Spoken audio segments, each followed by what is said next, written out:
tugana. Ubuhanuzi buzadufasha iki muri ibi bihe tugezemo? Ni isaha y'ubuhanuzi izatugeza iyo tugana. Tubwiteho tutazayobera mu mwijima, tubwiteho tutazayobera mu mwijima.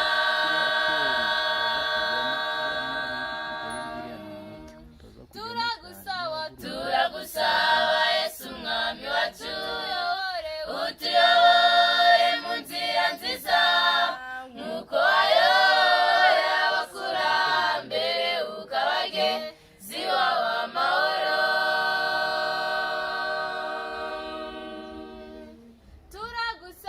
Turagusaba Yesu mwami wacu, utuyobore mu nzira nziza nk'uko wayoboye abakurambere ukabageza iwawe amahoro.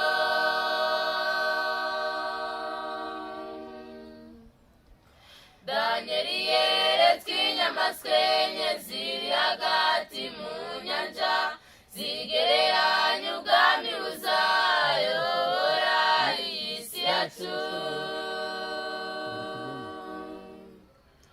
Danieli yeretswe inyamaswa enye ziri hagati mu nyanja, zigereranya ubwami buzayobora iyi si yacu.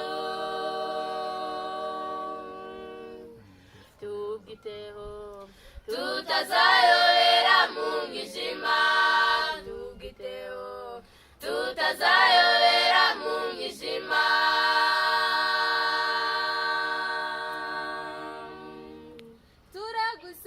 Turagusaba Yesu mwami wacu, utuyobore mu nzira nziza nk'uko wayoboye abakurambere ukabageza iwawe amahoro.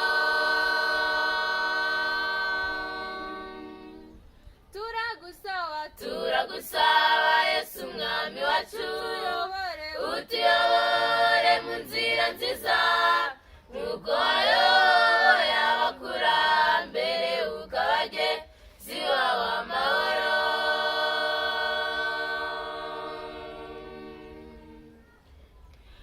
Inyamaswa ya mbere yasaga n'intare, iya kabiri yasaga n'idubu, iya gatatu yasaga n'ingwe, iya kane n'inyamaboko iteye ubwoba, iconcomera ibindi igasira ibanga, ibisigaye igasira ibangisha amajanja yayo.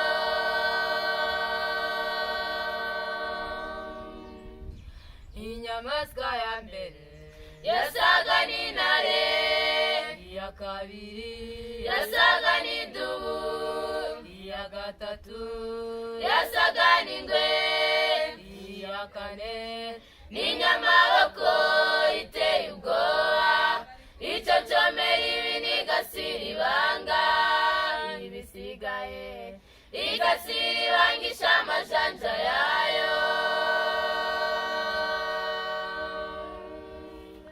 Tubwiteho tutazayobera mu mwijima, tubwiteho tutazayobera mu mwijima.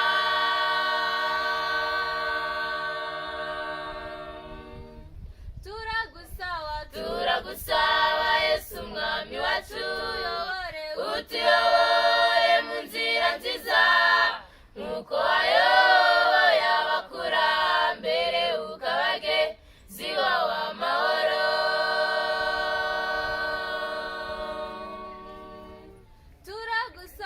Turagusaba Yesu mwami wacu, utuyobore